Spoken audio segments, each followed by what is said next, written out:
What's going on, guys, and welcome back to another video of a day in my life as an aircraft maintenance engineer. In today's video, I'm going to be showing you guys what I do on a daily basis as an aircraft maintenance engineer. Today I had the privilege to work on the 787.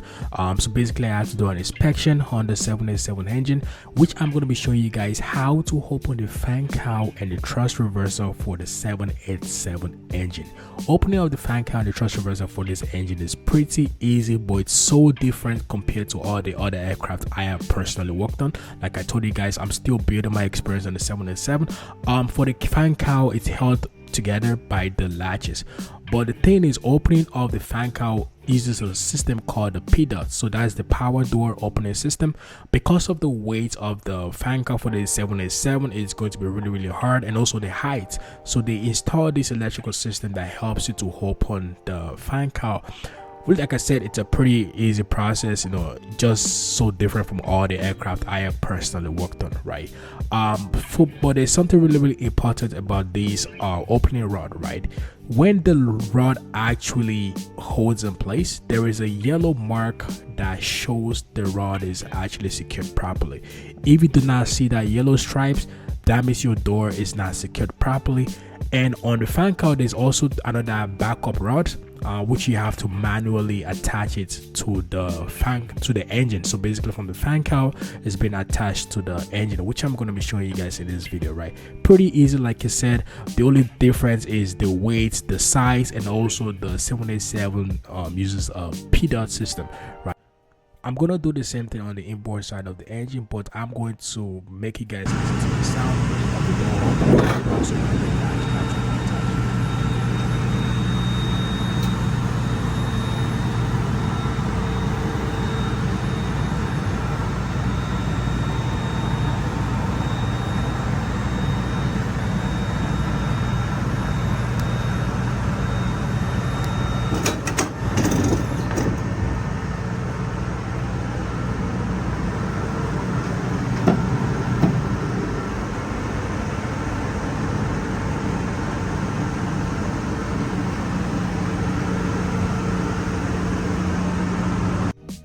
Now we're going to be going to the opening of the thrust reverser. This is where it's really important. The reason is because there's actually a sequence to open the thrust reverser. Without you following the sequence, you can actually cause damages to the thrust reverser, and that is why the AMM actually tell you specifically you have to follow the sequence. So there's number 1 to 10, right? 9 latches, and there's 1 backup latch, right, which I'm going to show you guys in this video. Opening up the latch is pretty easy. Like I said, the sequence, right? The first one you got to open is the BLS. Basically, the BLS is basically a backup latch system, and the whole purpose is if all your latches fail during flight, right, you have a backup latch that will keep the thrust reverser closed, right? Opening up this BLS is pretty easy. Basically, turn it clockwise, pull it down, right, just like the 220. The 220 has the same system, right? And like I said, all the latches here are pretty easy, pretty similar to other aircraft. For me personally, the only difference is just the size. This engine is pretty huge, man. Like I'm telling you, you can't use a regular ladder to get on top of this engine. For me, it's just the size. Pretty much the whole same thing for every other aircraft. Like I said, the sequence number 1, 2, 3, that is number 4. The latch is pretty easy, same thing. So moving to number 5, which is at the back of the aircraft of the engine, right? This latch is pretty important too. The reason why this is called a V-band latch, right? The reason why is whenever you close this latch, and this is something I learned the hard way, right? You have to close it the same time, basically. The same way, it's called a V-band. So basically, you have to close it at the same time. If you try to close one side, a different time from the other side, it's just so hard to close the other side. So you have to go at the same time, and that is something I learned the hard way. Like I told you guys, I'm new to this aircraft. I'm still learning a lot of system about this aircraft. Now we're going to go to the final latch for the 787 engine, which is called the V-blade latch. Pretty easy way to open. First of all, there's a latch in front of the V-blade latch, right? So the small one, it's not actually the V-blade latch. The last one, which is the big one, is the V-blade latch, right? So basically, open that small one, just pull it up, it comes down, right, and you go to the V-blade latch. So basically the V-blade latch, you have to extend that handle first, right? To extend it, you push the latch forward, you bring it backwards, right? And the sign actually tells you, there's actually a placard on the handle. It tells you how to do it. Like I said, really easy, man. Like, this is like my second time opening this latch, and guys, it's something you can figure out in seconds. Like, there's so many information on this engine. This is something I like about this 787, right? It's so precise on how you do things, but there's so many instructions you just gotta follow. Now let's go to the interesting part of it, which is opening of the thrust reverser itself. Just like the fan cowl, the thrust reverser uses the PDOT system to open the thrust reverser. The difference between this thrust reverser and other aircraft is this thrust reverser actually has this backup rod attached to it, right? So basically, you have to remove the rod first before you actually open the TR. This was a hard lesson I learned. Actually, they taught me during my course when I was doing this, right? And the reason why is because a lot of people open the thrust reverser, and the backup rod is actually attached to the thrust reverser, so you got to climb to catch it out, or instead of you putting it on the floor first, then actually attach it once you open the thrust reverser, right? I'm actually going to have another segment whereby you guys can hear the noise of how the thrust reverser and the PDOT actually sounds when opening. Like I said, it's pretty easy. Me personally, I love these compared to like the hydraulic operated thrust reverser that you gotta fucking pump the thrust reverser to open, right? So yeah, I'm gonna have a video opening showing you guys how the PDOT actually sounds, so you guys can have a quite understanding of how the locking system sounds on this PDOT system. Like I said, I'm pretty new to this engine too, so I'm still learning, right? Just look at the size of this engine, man. Like, you can't use a regular ladder to actually climb this engine. Like, you have to use like a skyjack or like some extravagant long ladder, right? So now this is the backup rod. Installation of the backup rod is pretty easy, just like every other rod, right? There's one attached to the TR and there's another one attached to the engine. Just like the fan cowl, right? I remember I told you guys there's a yellow stripe that shows you if the latch is actually locked properly. This backup rod actually has the same thing. If you see a red one, that means it's not locked properly.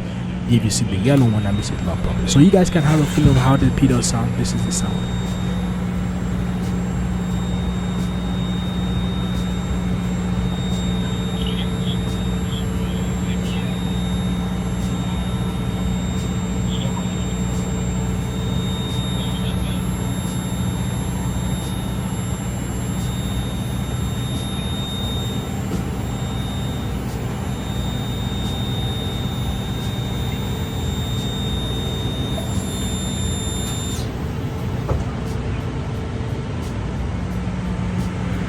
I'm going to be changing the toilet of an aircraft.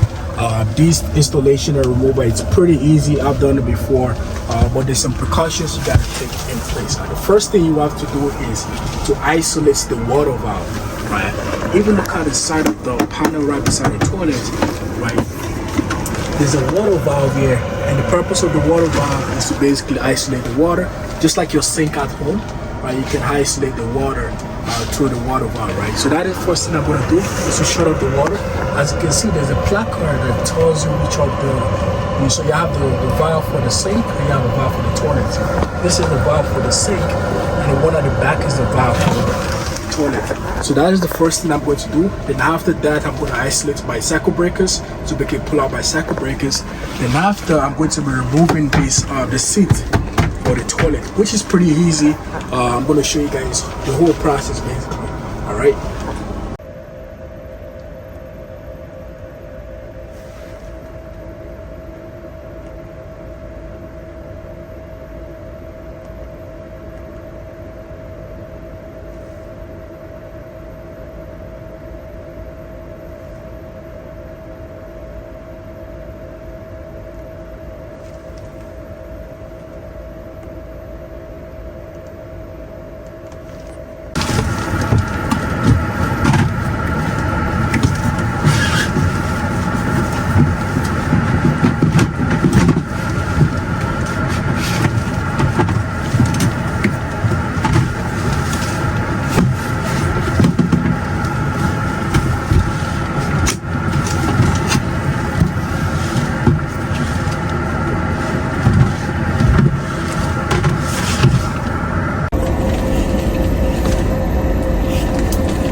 for the remover of this guy, it's pretty easy. As you can see at the back here, there's basically a click button that goes right inside this, right? And that's what you just gotta pull out, right? It goes basically inside.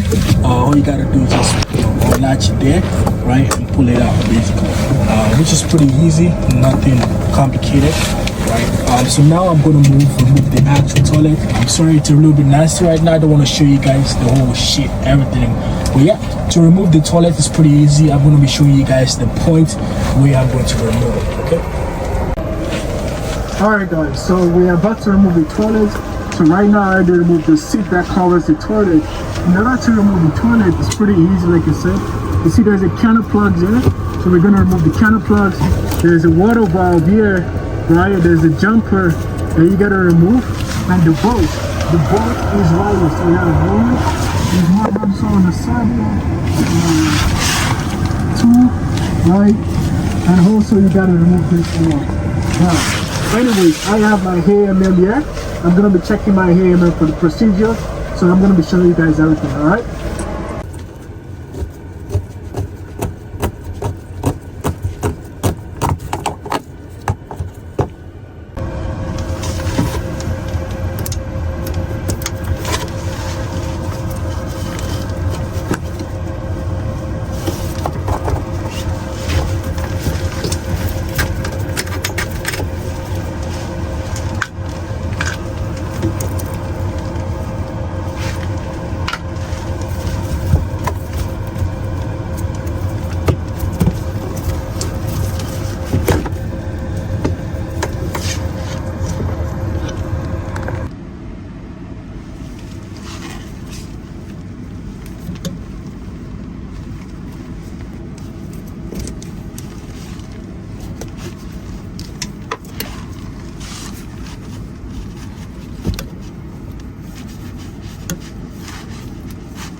Alright guys, so basically I already removed all the plugs. I removed one, the other one there, the other side, alright? There's one on the other side there. So right now all the plugs are removed. The next step now is to remove the toilet. Pretty easy, simple, straightforward. Alright?